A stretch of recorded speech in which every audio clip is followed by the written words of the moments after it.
Vamos por la lección número 13, un tema un poquito, eh, un poquito controversial también, el tema de la incredulidad. Y veamos cómo la incredulidad finalmente también es un pecado bastante principal, porque todo pecado conlleva un tono de incredulidad o una parte de incredulidad, porque al pecar no creemos en que Dios haya prohibido tal cosa, ¿sí? Entonces, de una u otra manera, nuestra incredulidad está involucrada en nuestro pecado. Voy a iniciar con el verso de Mateo 8, verso 24. Dice, por eso os dije que moriréis en vuestros pecados, porque si no creéis que yo soy, en vuestros pecados moriréis. Es incredulidad, ¿no? No hay pecado tan grande en el mundo como la incredulidad. Este pecado es un pecado muy grande. El puritano Thomas Goodwin escribió, la incredulidad fue el principal de los primeros pecados del hombre. Su primer error fue no creer en la palabra de Dios y por eso nuestra naturaleza fue herida con la incredulidad. Y extinguida la fe, los principios contrarios se han apoderado de la mente. El pecado de la incredulidad es la fuente, en alguna medida, de todo pecado, el destino eterno de toda persona. Finalmente se puede resumir en las palabras de Jesús que leímos en Juan 8:24. Si no creéis que yo soy, en vuestros pecados moriréis. ¿Sí? Finalmente creemos que la salvación es por la fe sola en Jesucristo. Cuando una persona dice, es que yo realmente no creo en Jesucristo, esa persona entonces no tiene fe, por lo tanto es incrédula, por lo tanto no tiene salvación. ¿Sí? Cuando la fe reemplaza la incredulidad, digamos, del otro lado, en nuestro caso, ¿verdad? Que la fe ha reemplazado nuestra incredulidad. Todos los pecados cometidos se desvanecen porque nuestra fe en Jesucristo es para el perdón de nuestros pecados. Pero si la incredulidad permanece, llegará el día en que habrá una explosión pública de todos nuestros pecados, y esto es en el juicio final. ¿Sí? Habrá un día en donde se nos acusará, el gran juez nos acusará el no haber creído en Jesucristo y por lo tanto nuestros pecados permanecieron y seremos culpables eternamente delante de él. La persona ingresa al cielo por la fe y la persona puede ingresar al infierno por su incredulidad. Digamos, la fe y la incredulidad son boletos a dos destinos distintos, ¿no? A los destinos respectivos. Dios ha dado lo mejor que tiene para quitar nuestra incredulidad. Lo mejor que Dios pudo haber dado es a su Hijo Jesucristo. ¿O hay algo más valioso que Dios Padre pudo haber dado? No, Jesucristo es lo más valioso. Hemos aprendido eso, digamos, cuando estuvimos estudiando la parábola de la perla de gran precio, la parábola del tesoro escondido. El Espíritu Santo es también un regalo maravilloso que dice que da testimonio a nuestro espíritu de que somos hijos de Dios. Las dos personas, estas dos personas de la Trinidad, y no digamos el Padre, que por la virtud de su divinidad está involucrado en esta obra también, es Dios mismo que se dio a sí mismo para quitar nuestra incredulidad, para vencer lo peor que hay en nuestra vida, que es nuestra incredulidad. El veneno de la incredulidad requiere el mejor antídoto que Dios puede ofrecer. Es decir, los dos más grandes regalos que Dios pudo haber dado. Obviamente, Él mismo, darse a sí mismo, y obviamente el regalo de la fe. La incredulidad no es un asunto meramente intelectual, sino que involucra un problema radical ético o de pecado, ¿sí? El problema realmente no es una falta de capacidad de entendimiento. El problema no es que el ser humano tenga el cerebro atrofiado. No es que el ser humano tenga muy poca capacidad para pensar. No, el problema de de la incredulidad en su raíz es un asunto ético y moral, ¿sí? Por eso repetimos muchas veces que incluso nuestro razonamiento está sometido a nuestra inmoralidad. La sanidad necesaria primordialmente es una sanidad ética para que haya total libertad en la intelectualidad. ¿Cómo es entonces, aunque suene redundante, cómo es la incredulidad de los incrédulos? ¿Qué es eso? En qué se caracteriza? Existen dos tipos de incredulidad entre los incrédulos. Aquí voy a hablar de unos cuantos términos un poco técnicos, pero creo que podemos aprender mucho de ellos y los podemos entender. La primera es una incredulidad negativa, se le llama en teología. En latín es carentia simplex fide, lo cual se refiere a aquellos que nunca han escuchado, digamos, verbalmente el Evangelio, nunca han escuchado a Cristo explícitamente en una prédica, en un sermón, en algo, ¿sí? Ellos nunca han tenido el conocimiento impartido por alguien de manera personal o, digamos, en un evento o algo por el estilo. Este tipo de incredulidad se le ha atribuido históricamente a lo que llamamos paganos, ¿no? Entonces, ¿quiénes caben aquí entre los que tienen una incredulidad negativa? Piensen en una tribu allá escondida en, no sé, en una isla en el Pacífico donde no hay ni aeropuerto, que es una tribu que ha vivido ahí durante cientos de años y que adoran a los peces, adoran al árbol, adoran a no sé qué, y tal vez nunca ha llegado un misionero, digamos.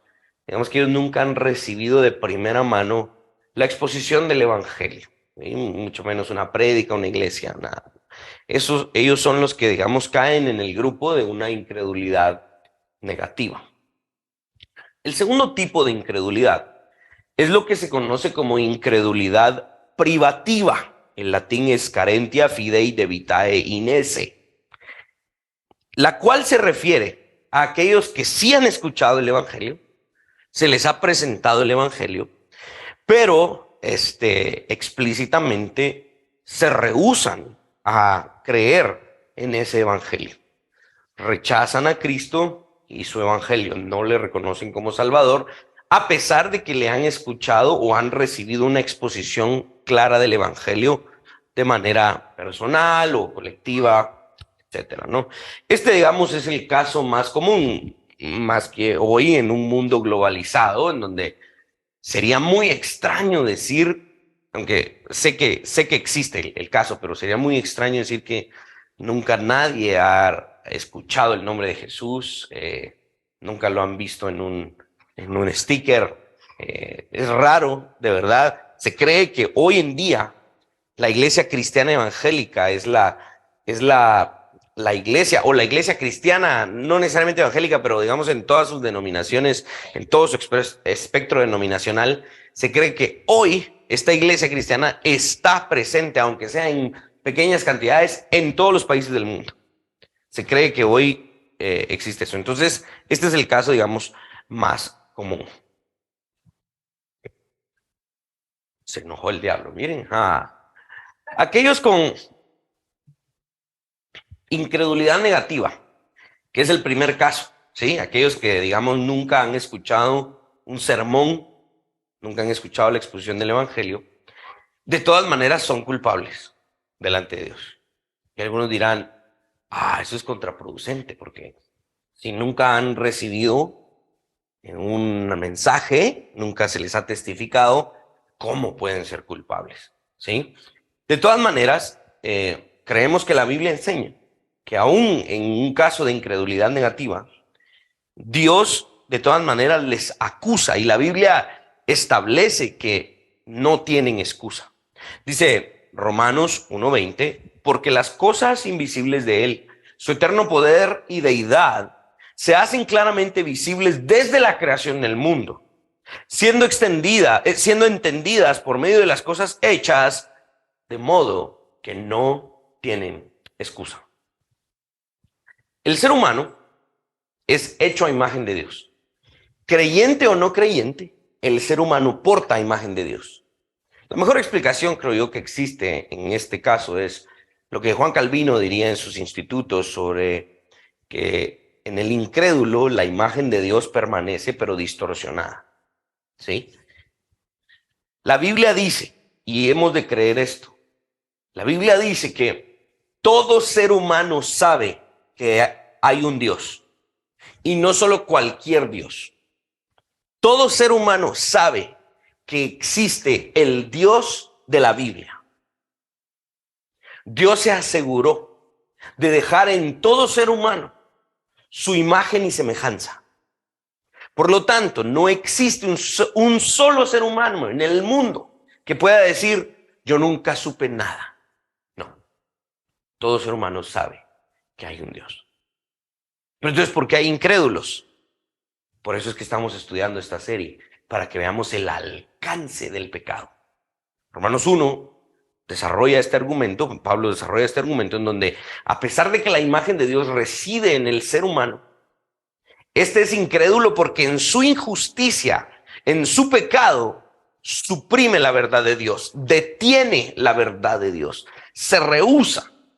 Me han dicho que este es un mal ejemplo, pueda que sea un mal ejemplo, pero yo creo que por lo menos nos ayuda de manera inicial a entenderlo, ¿no? Es como cuando estamos en una piscina con una pelota de esas grandes de aire, que uno usa esas pelotas de playa, y uno está intentando meterla debajo del agua, y uno se pone encima de esa pelota y la está intentando suprimir en el agua, pero la pelota quiere salir porque tiene aire adentro. Entonces, cuando alguien desde afuera de la piscina dice, vos pasame la pelota, se hace el tonto, ¿verdad?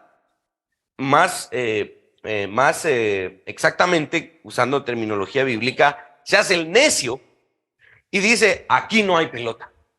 Pero si te estoy viendo que estás lidiando con la pelota, no, aquí no hay.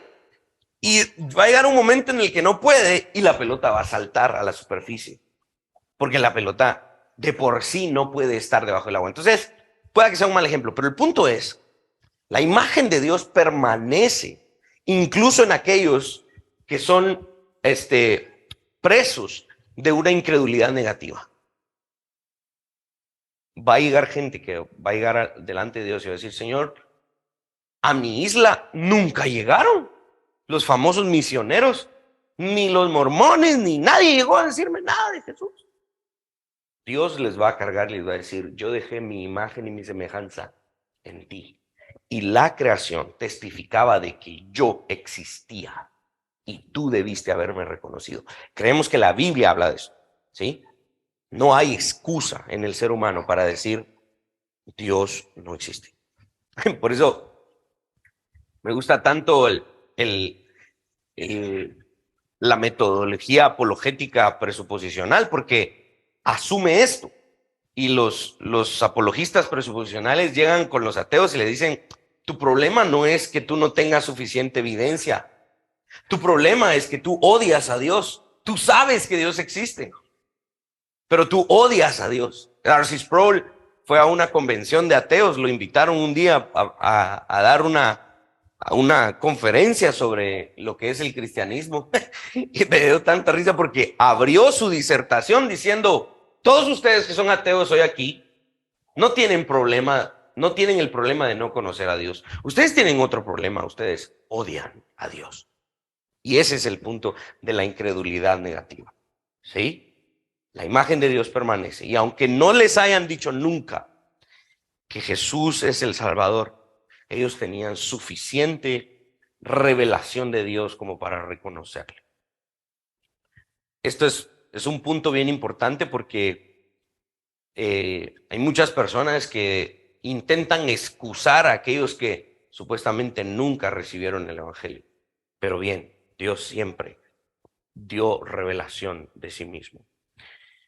Digamos que los que carecen, los que son presos de la incredulidad negativa, no son culpables de rechazar el evangelio frontalmente. ¿Por qué? Porque nunca fueron a una campaña evangelística y el que los invitó, pasa al frente, pasa al frente. No, vos, no, no, no, eso no es para mí. Y se fueron huyendo. Tal vez ellos no son culpables de eso. O cuando alguien les presentó el evangelio, ellos no se presentaron renuentes y no fueron así frontalmente, no despreciaron frontalmente el evangelio. Tal vez no son culpables de eso, porque nunca lo hicieron. Pero de todas maneras son culpables porque hubo incredulidad en ellos. Tal vez no se opusieron violenta y descaradamente al evangelio, pero debido a su incredulidad son condenados debido a que no tenían excusa, dice Romanos 1:20. Estos con incredulidad negativa son acusados, voy con otro concepto, ¿sí? Síganme, por favor.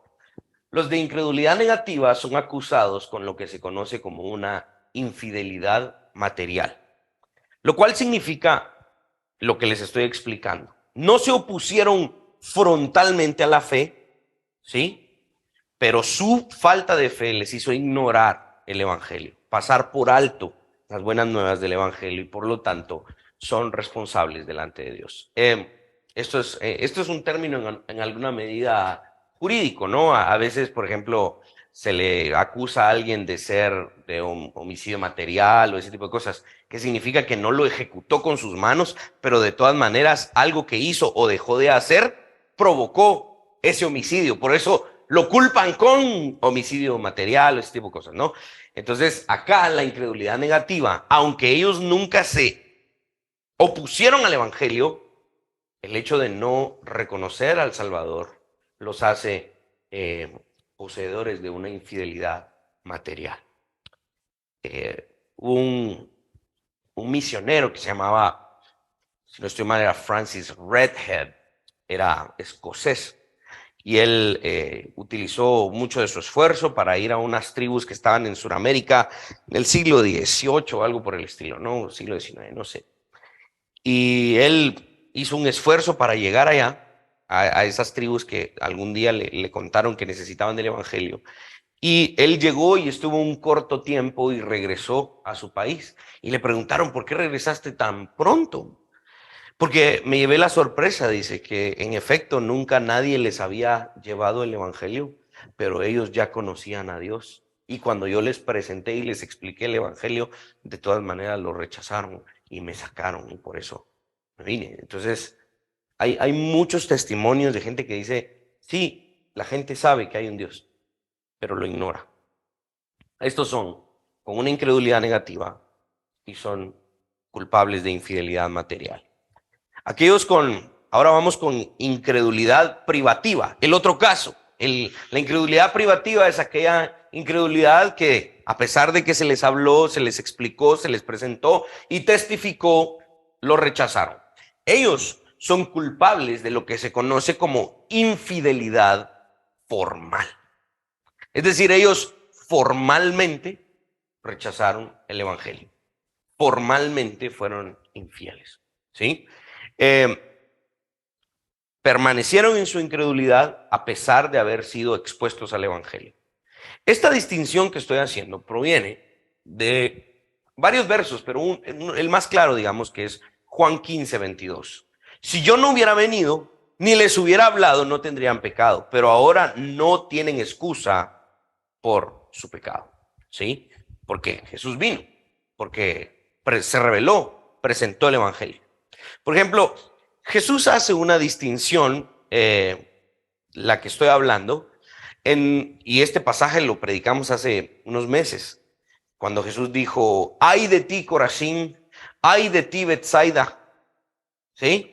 Porque si en Sodoma se hubieran hecho los milagros y las señales que se hicieron en ti, Sodoma se hubiese arrepentido. Por tanto, en el día del juicio, los sodomitas, imagínense, se levantarán y acusarán a los de Corazín y Betsaida, porque ellos recibieron a Ellos tuvieron a Jesucristo frente a sus ojos, frente a sus narices, experimentaron sus milagros, vieron sus señales, recibieron la enseñanza. Jesús obró allí en Corazín y Betsaida, dos ciudades judías, y rechazaron a Jesucristo. Sodoma, digamos que, aquí está la tabla. Ay, jolarán, no me salió bien. Pero digamos, Sodoma es, se me movió ahí la imagen. Sodoma, digamos, es el caso de la infidelidad material. Porque a Sodoma Jesús no llegó a predicar, a hacer milagros, a hacer discursos o sermones del monte o sermón de las parábolas del reino. Jesús no llegó a Sodoma a predicar como lo hizo en Corazín y Betsaida. Corazín y Betsaida son culpables de infidelidad formal. Sodoma son culpables de una infidelidad material, porque a pesar de que conocían que existía un Dios, de todas maneras lo pasaron por alto, pero nunca tuvieron la presentación clara del Evangelio. En Corazín y Betsaida, la encarnación del Evangelio caminó en medio de ellos y de todas maneras lo rechazaron. Corazín y Betsaida son acusados de infidelidad formal. ¿Se entiende? ¿Sí? Ok. Vamos ahora a los tipos de incrédulos. Hay muchos tipos, pero voy a hablar solamente de algunos y creo que esto nos va a servir simplemente para que en nuestra mente brote, digamos, el entendimiento y pues sepamos reconocer los tipos de incrédulos con los cuales muchas veces incluso tenemos relación. Existen aquellos incrédulos que han escuchado, que no solamente han escuchado, sino que también han estudiado el Evangelio y lo han evaluado con un propósito: ridiculizar el Evangelio. Estos pueden ser los famosos ateos recalcitrantes, ¿no? Que leen la Biblia con tal de buscarle errores, con tal de demostrarle a los cristianos que su fe es falsa. Esos son este tipo de incrédulos. Son aquellos que algunos teólogos les llaman oponentes o enemigos empedernidos. Yo creo que son aquellos que Jesús habla en el Sermón del Monte. No estoy mal, es el capítulo 7, verso 6, cuando dice: no deis las perlas a los cerdos, ¿sí? El mensaje de Jesús ahí es: no gasten el tiempo en darle el evangelio a aquellos que ya se lo dieron y que de todas maneras lo van a pisotear, que son empedernidos, enemigos que están en contra del evangelio, ¿sí? No solo rechazan el evangelio, sino que toman acciones para intentar apagarlo, ¿sí? Cosa que nunca han logrado y nunca lograrán. Este es un tipo de incrédulo. Hay otro tipo de incrédulo que se opone vigorosamente al evangelio, pero en una manera no violenta. Digamos que expresan un desacuerdo con el evangelio, pero guardan cierta medida de respeto por medio de dudas o escepticismo, o es decir, digamos, sí ofrecen una defensa de su posición y dicen: mira, entiendo lo que decís, qué bueno que vos crees en Jesús, qué bueno que vas a la iglesia, qué bueno que no tomás, que no fumás y no bailas pegadito, va, está bueno, qué bueno que no haces eso, pero yo estoy en desacuerdo. Entonces, es un incrédulo que es también oponente al evangelio, pero no es violento, si lo quieren ver así. Estos no necesariamente son ateos recalcitrantes, pero sí son ateos prácticos, sí son ateos en la práctica. Pero de todas maneras enfrentan condenación. Si no existe un reconocimiento de que Jesús se encarnó, murió y resucitó por los pecadores, ese supuesto desacuerdo respetuoso sigue siendo incredulidad y de todas maneras se enfrentará condenación. Otro tipo de incrédulos son aquellos que tienen cierta experiencia o cierta atracción superficial al evangelio. Tienen un pequeño despertar, pero al final de esa atracción que han sentido al evangelio, esas pequeñas agitaciones no terminan en nada. Pueda que por deseos carnales o por el consejo de otras personas fuera de la iglesia, algunas veces por un mal testimonio de algunos cristianos, ¿verdad? O el ataque directo del enemigo a sus corazones, como lo dice la parábola del sembrador, ¿no? Que la semilla cae entre esos pedregales, surge la planta, pero no tiene profundidad, ¿verdad? O tal vez pueden ser aquellos como en el camino que tienen el corazón endurecido y el enemigo roba el mensaje que se sembró en ellos, ¿no? Estas personas, a pesar de coquetear con el evangelio, si lo quieren ver así, ¿verdad? Medio coquetean allí, de todas maneras permanecen al final de su vida como incrédulos, porque nunca terminan de asentar su fe. Este es otro tipo de incredulidad. Otro tipo de incrédulo podría decir creer, decir, sí, va, está bueno, yo creo, yo confieso a Jesucristo, yo creo en la Biblia, yo esto y lo otro, pero nunca terminan de realmente actuar y ser consistentes con eso que dicen creer.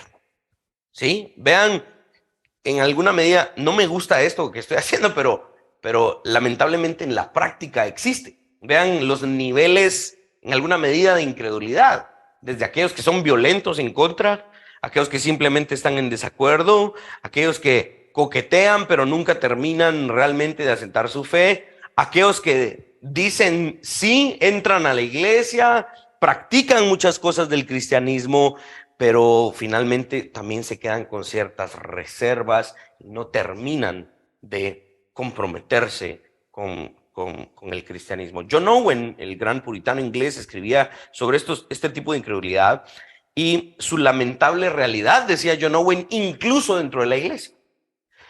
Owen escribía que el verdadero creyente se diferenciaba del incrédulo porque su fe era una fe verdadera que purificaba el corazón y trabajaba por medio del amor. Pero este incrédulo del que estamos hablando no se atrevía a actuar consistentemente con su fe, tenía una creencia meramente histórica de Jesús, pero esa creencia no necesariamente le justifica porque no termina de asentar su fe. Como por ejemplo aquel Simón en Hechos capítulo 8, el mago, que ve a los discípulos hacer señales y milagros por el poder del Espíritu. Y este Simón dice, yo creo y yo quiero de lo que ustedes tienen. ¿Cuánto cuesta? Sácame la chequera ahí. Y entonces Pedro le dice, es Pedro el que le dice, tu dinero perezca contigo, porque el don del Espíritu no se compra con dinero. Entonces este Simón dice, está bueno eso, yo creo. ¿Cuánto cuesta?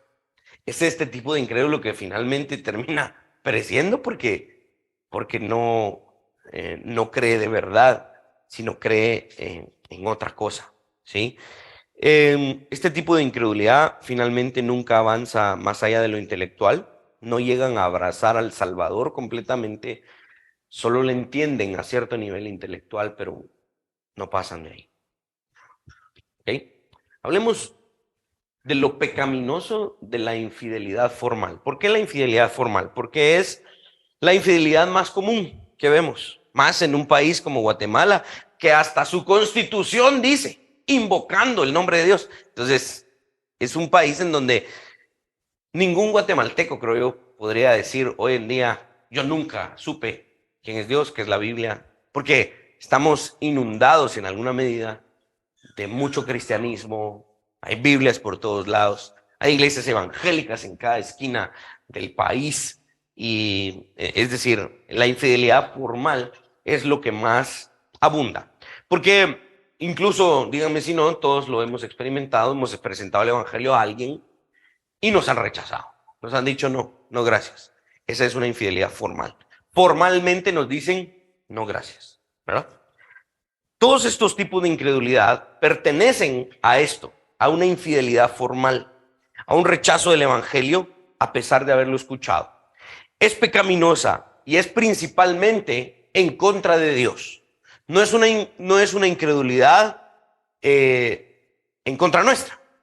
No es que no le creo a Willy, no es que no le creo a Jesse cuando me habló, no es que no le creo a Liz cuando me presentó el evangelio. No, no es, el problema no somos nosotros. Porque yo incluso pude haber presentado mal el evangelio, ¿sí? Pude incluso presentarlo medio arminianamente, si lo quieren ver. Pero lo presenté, digamos, y formalmente la persona dijo, no. Este pecado no se comete en contra nuestra, se comete en contra de Dios. Porque finalmente no creen en Dios, no creen en Jesús, ¿sí? Es en contra de Él. Dice Juan 5:23, rechazar y deshonrar a Jesús es deshonrar a Dios. Miren lo que dice Juan 5:23, para que todos honren al Hijo como honran al Padre. El que no honra al Hijo, no honra al Padre que le envió. ¿Sí? Dios dio lo mejor que tenía, como yo les dije al inicio, proveyendo a su Hijo por nuestros pecados. Así que rechazarlo es lo peor que la gente puede hacer. Por eso es que esto es un pecado bien grande, porque están rechazando el regalo más grande que Dios ha otorgado gratuitamente a la humanidad. La fe busca glorificar a Dios. Ese es el fin del evangelio, la gloria de Dios. La incredulidad no busca eso.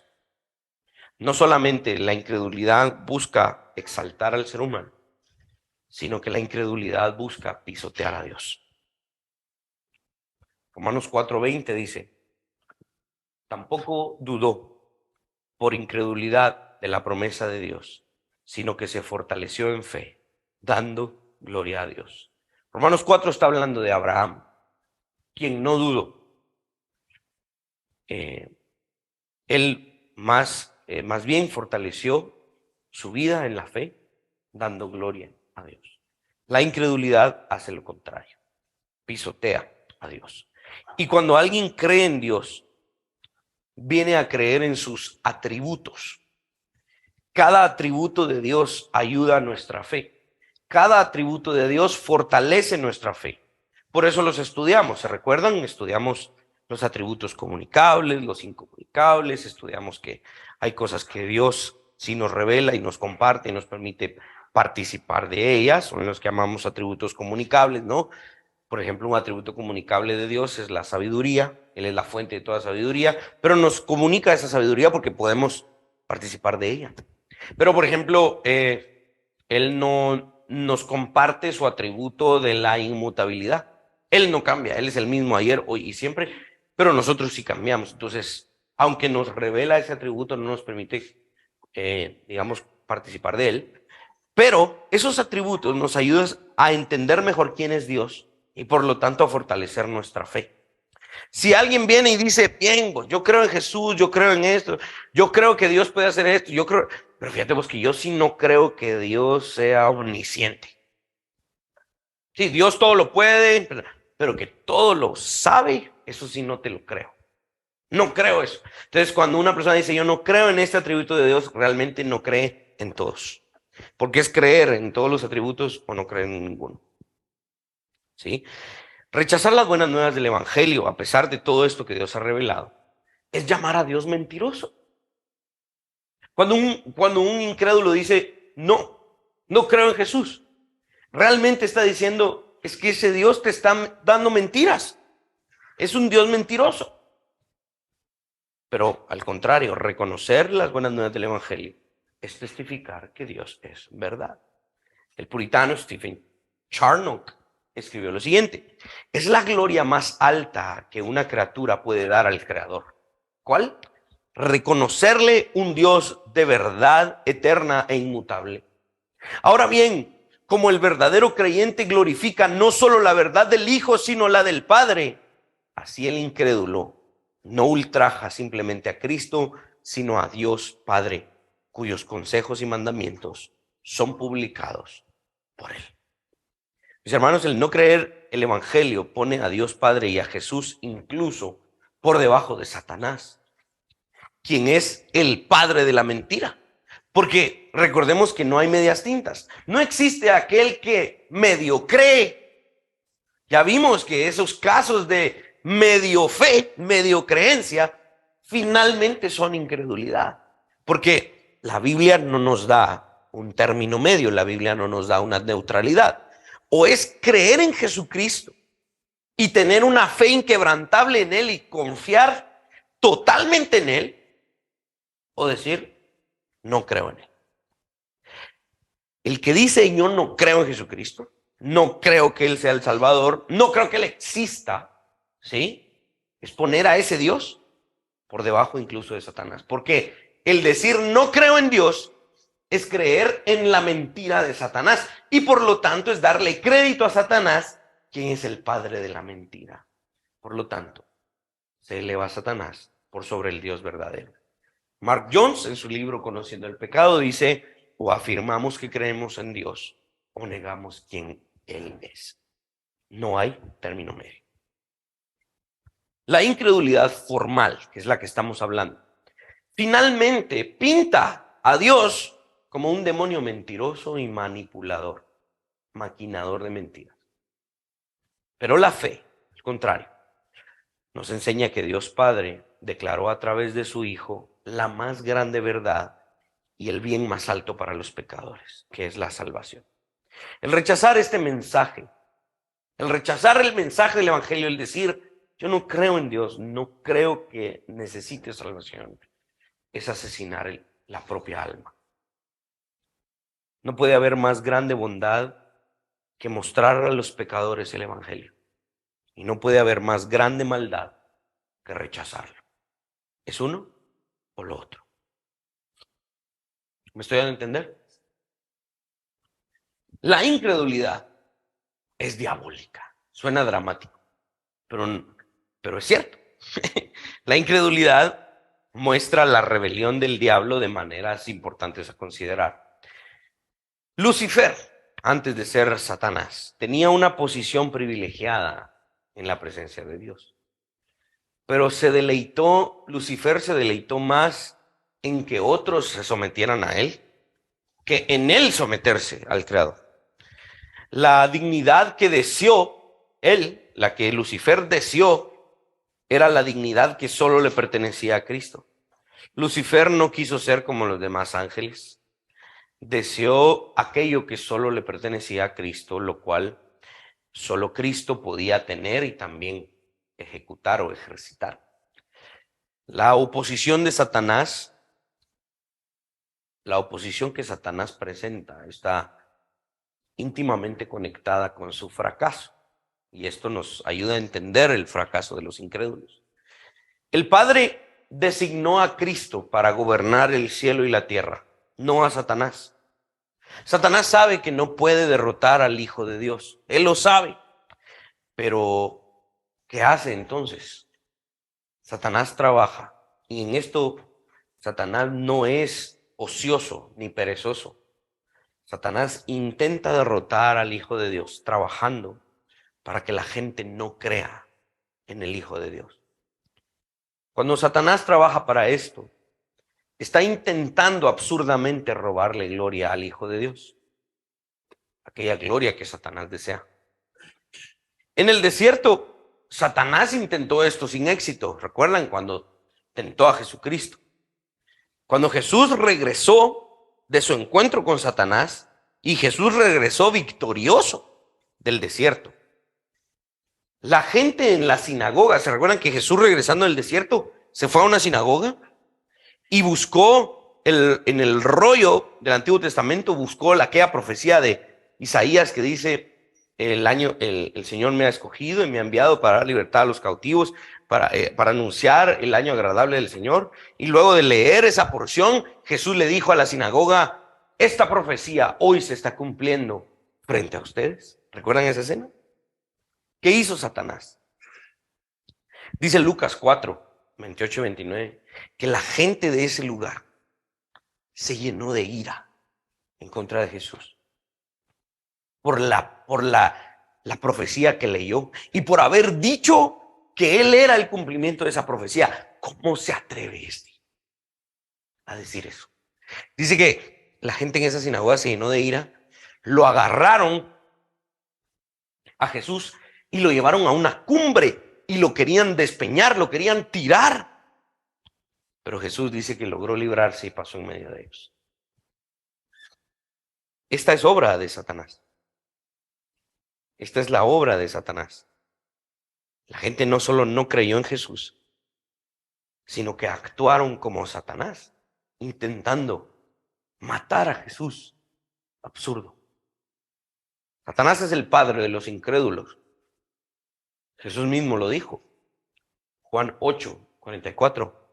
Vosotros sois de vuestro padre el diablo, y los deseos de vuestro padre queréis hacer. Él ha sido homicida desde el principio y no ha permanecido en la verdad, porque no hay verdad en él. Cuando habla mentira, de suyo habla, porque es mentiroso y padre de mentira. Cuando alguien dice yo no creo en Jesús, no quiero creer, le está creyendo a Satanás, al padre de la mentira. Esto es exactamente lo que la gente hizo cuando Jesús regresó del desierto.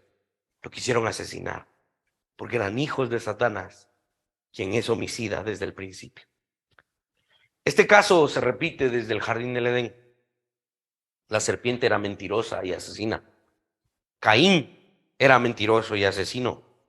Y muchos otros que le siguieron a Caín, incluso hasta llegar a Judas, quien finalmente vino a ser hijo del diablo, mintiendo y asesinando.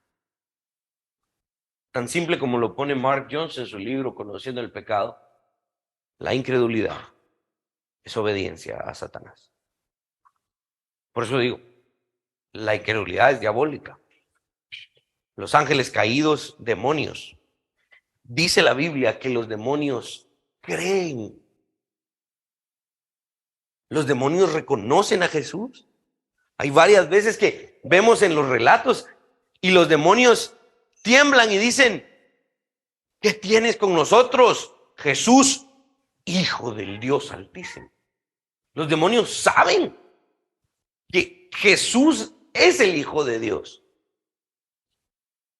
Pero a los demonios no se les dio la oportunidad de arrepentirse. A ellos no se les dio la oportunidad de arrepentirse y pedir perdón. Qué triste y qué terrible que a muchos seres humanos se les extienda la invitación que no se les extendió a los demonios. Y de todas maneras muchos digan, no quiero el perdón de mis pecados, y de todas maneras rechacen el evangelio. La incredulidad es un gran pecado porque abofetea a Dios en la cara, rechazándole. Es un pecado muy grande que no tiene excusa. Por eso es necesario entenderlo. ¿Cómo aplicamos esto? Si creemos en Dios y en su evangelio, entonces tenemos el deber de adorarle continuamente a Dios por el regalo de la fe.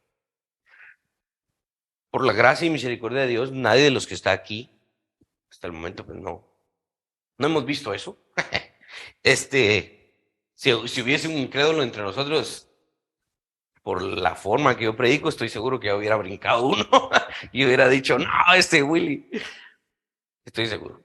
Pero hasta el momento, entre nosotros no hay ningún incrédulo por gracia y misericordia de Dios. Y yo creo que la obra de Jesucristo y de su Espíritu en la vida de cada uno de nosotros nunca nos va a permitir llegar a ser incrédulos. Creo que su maravillosa gracia nos permanecerá, nos hará permanecer en la fe, y al contrario a ser incrédulos, cada día creeremos más y más en el evangelio, incluso en el hecho de nuestra muerte o el instante antes de morir, estaremos creyendo en Jesucristo. Eso realmente debe de doblar nuestras rodillas y decir, Señor, gracias porque no soy incrédulo. Gracias porque me regalaste fe y me regalaste esta fe inquebrantable en ti. Inquebrantable en ti. De verdad, lo que cada uno hace en su vida privada y lo que hacemos colectivamente aquí en la iglesia, creo que da testimonio de que nuestra fe en Jesucristo es así, inquebrantable.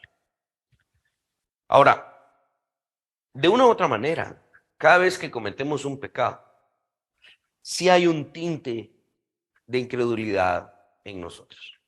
Porque cada vez que yo peco y digo, después pido perdón, y peco, allí hubo aunque sea un intento de incredulidad. Porque cometí un pecado que yo sé que es pecado, que sé que Dios lo prohibió, pero en ese momento no le creí. Dije yo, el libro. Entonces, aunque no somos incrédulos, vean cómo esa incredulidad de una u otra manera mancha nuestra vida al no creer en la ley de Dios y no tomarla tan en serio como ella está expuesta en la Escritura. Debido a nuestra naturaleza pecaminosa, Dios tenía todo el derecho de dejarnos en nuestro estado de condenación y miseria, pero nos regaló su perdón aún sin merecerlo y nos regaló fe para creer en él. Por eso era bien importante para mí exponer el contenido de los cánones de Dort en el mes de la Reforma Protestante, en octubre del 2022. Hicimos ese estudio. Creo que no he subido esos videos, pero los voy a subir. Porque en los cánones de Dort se trata precisamente este punto. Los arminianos, los contrarios a la fe reformada, ellos proclamaban que la fe es un regalo del ser humano a Dios.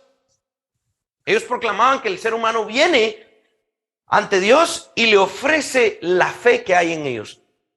La Biblia no enseña eso. La Biblia enseña que Él es el autor y el consumador de nuestra fe. Por lo tanto, los calvinistas holandeses, los reformados, debaten el punto de los arminianos y dicen, la fe no es un regalo del hombre hacia Dios. La fe es un regalo de Dios al hombre. Nunca crean que la fe que ustedes tienen es algo de poco valor. Es un regalo muy grande, maravilloso, que de nuestro propio corazón nunca hubiera salido. Un día yo pecando, tranquilo, gozándome en mi pecado, ay, mejor creo en Dios, ¿verdad? Nunca, eso nunca me hubiera pasado.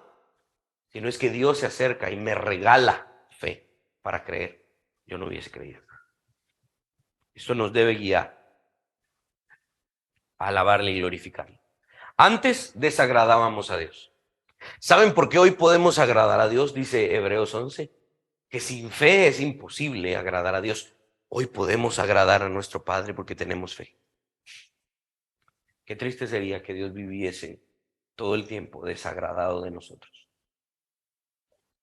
Nuestra canción diaria debiese ser la del apóstol Pablo, que vamos a ver en este momento.